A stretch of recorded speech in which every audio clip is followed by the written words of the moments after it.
Welcome to the Farming Without the Bank podcast, the show with a no BS approach to money, hosted by a farm strategy expert and authorized IBC practitioner. Join us as we get real and expose the flaws of traditional financial institutions in order to help farmers take control of their finances, create peace of mind, grow their wealth, and leave a legacy. Now, here's your host, Mary Jo Ehrman.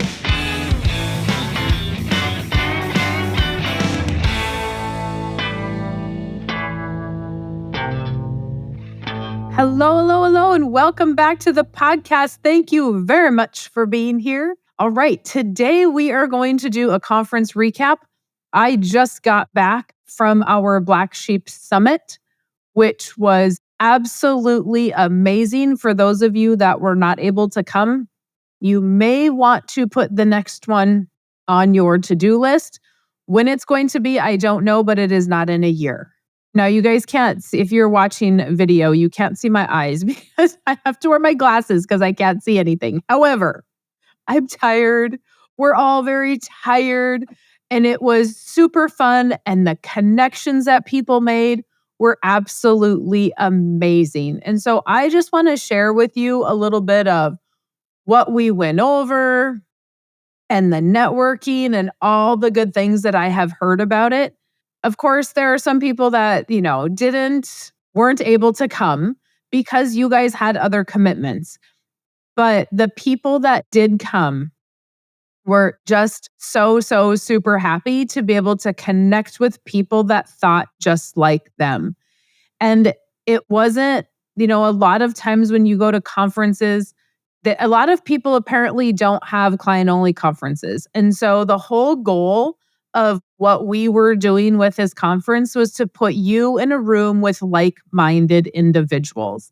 And you didn't have to convince anybody of anything. You just were able to come and learn and walk away with a bunch of takeaways.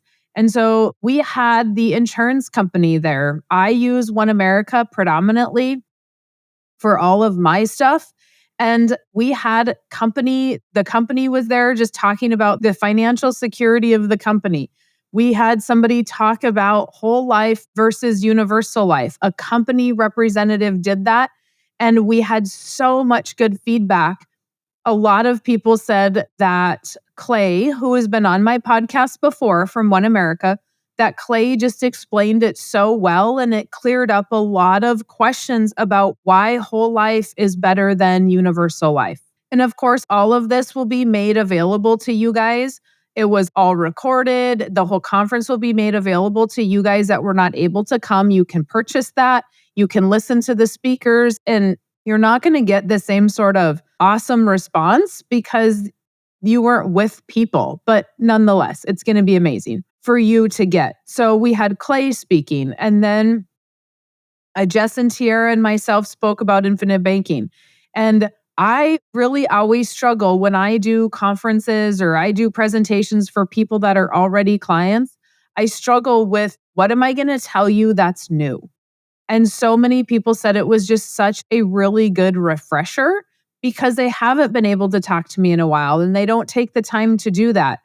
And so that was fantastic to be able to just do a refresher. And in all reality, I'm refreshing myself on infinite banking every single year. Every single year, I am going to the infinite banking think tank and I am talking about IBC. And so I don't know why I think you guys don't need the refresher every year, but people loved it.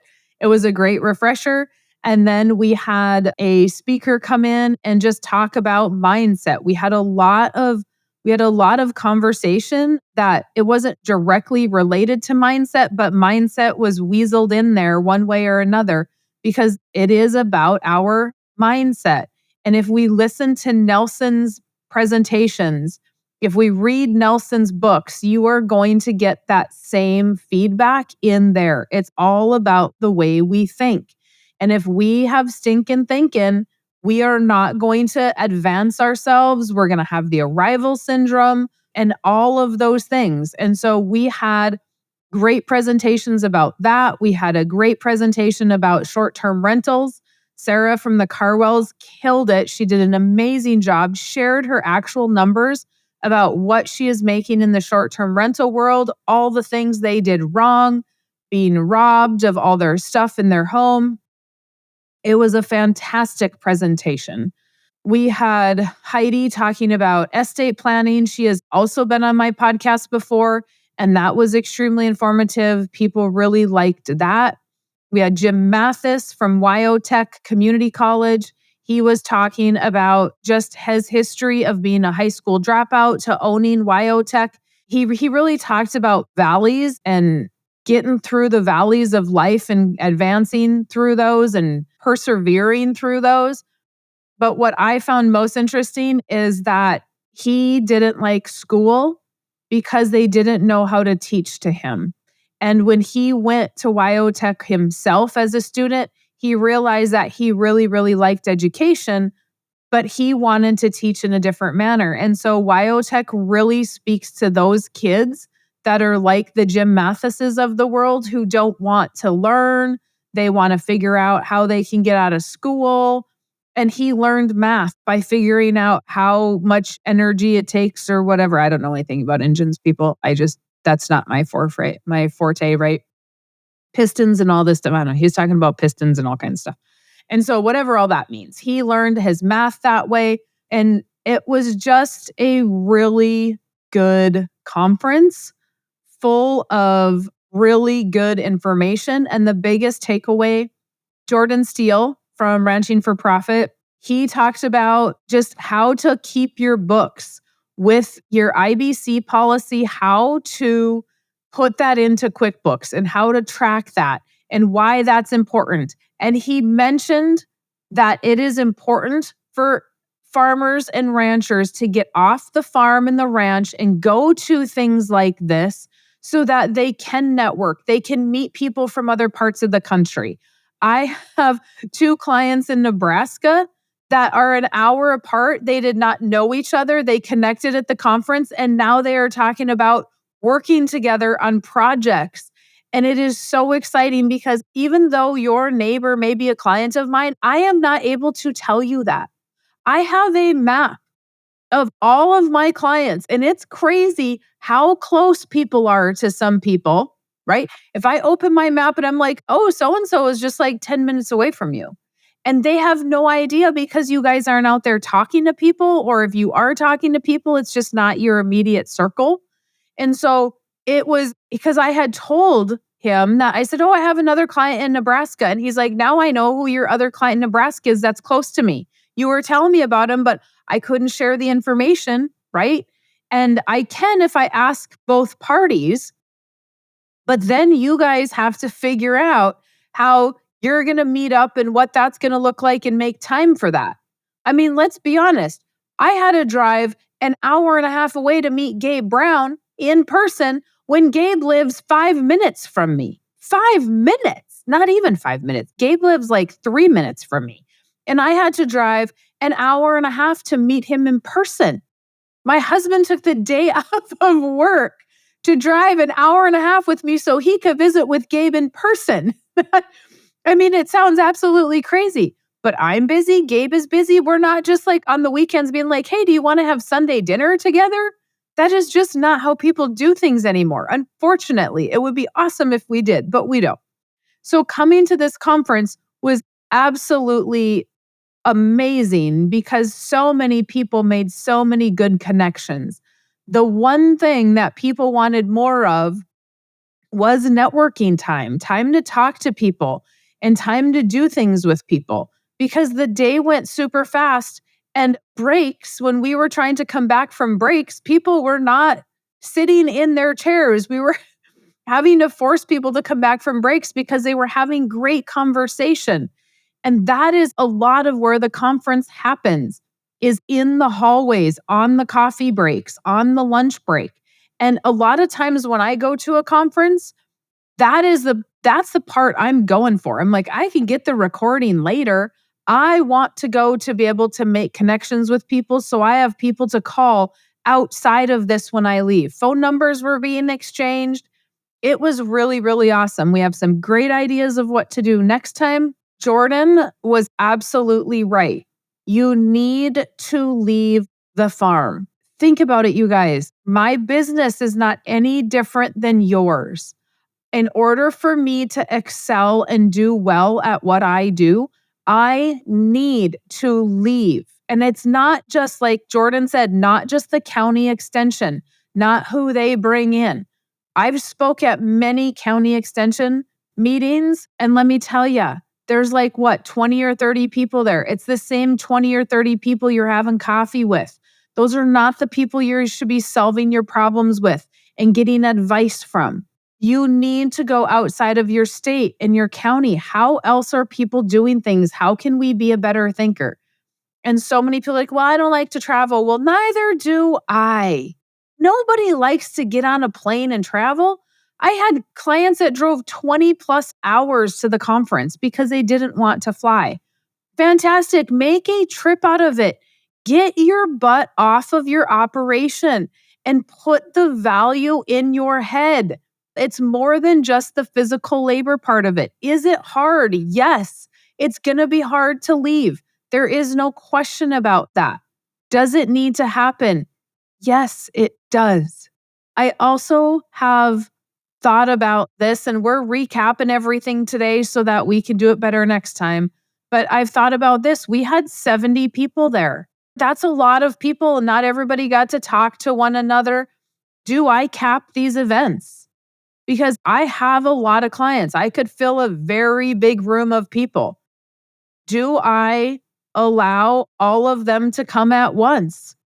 Or do I cap the attendee event to a certain number of people so that there is more networking? It is amazing. I don't know. I don't know the answer to that. I just know not everybody got to talk to one another, and that was only 70 people on the client side. So I don't know. We got a lot to talk about. I just wanted to share with you how awesome it was. All of Jess, Tierra, and I are exhausted because it was a lot of work. A lot of work. And so we are all very, very tired, but we are here and back in the office this week. And I will be in Reno next week at the Amplify conference. I will be speaking there to agronomists and farmers. So I think that is an invited event only, but I will be there and then back in the office again.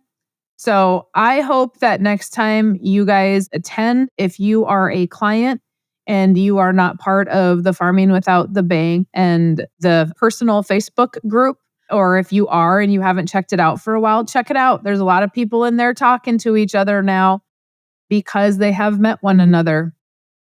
So check it out. Let us know if you have questions, comments, concerns, any of the above. If you have ideas for conference stuff, if you have location ideas for conference stuff, and don't tell me where it's cold, because I'm not going to have a conference where it's cold. It's just not happening. So many people are like, oh, have it in Montana, have it in South Dakota, have it in North Dakota, have it in Minnesota, have it in Iowa, because we don't want to leave.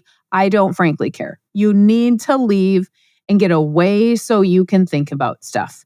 I am not going to have a conference where it is sub-zero temperatures. Okay. When we went down to San Antonio, it was like 40 degrees in San Antonio. I mean, we got really lucky. It was super nice weather. Not. We picked San Antonio because it was supposed to be like 70. However, it was like negative 50 here. So I'm not going to ever plan a conference where the weather is so bad the planes can't even get in. Would it be cheaper? Yes. Yes, it would be cheaper. But it's just not going to happen. So get off the farm. Get off the farm, my friends. Okay, let me know if you have comments, questions, concerns, but I just wanted to do a recap and tell you guys that if you were not there, you missed an amazing, amazing conference. It went way better than I expected. Way better than I expected. I am just so thrilled that everybody had a great time and everybody made new friends. And I got to meet 70 people that I have never met in person. And that is also super exciting to me because I don't get to meet you guys in person. And I love it. I absolutely love it. It makes my day. So we will do it again. Just not sure when. But if you have comments, questions, concerns, you know where I'm at. So we will talk to you guys soon, and you have a fantastic rest of your day. Thanks for listening to the Farming Without the Bank podcast. We hope today's episode has inspired you to take control of your finances in new ways. Don't forget to check out our website, farmingwithoutthebank.com, and engage with us on our Facebook page, Farming Without the Bank. Join us next week as we smash more financial myths and empower you to accomplish your financial goals.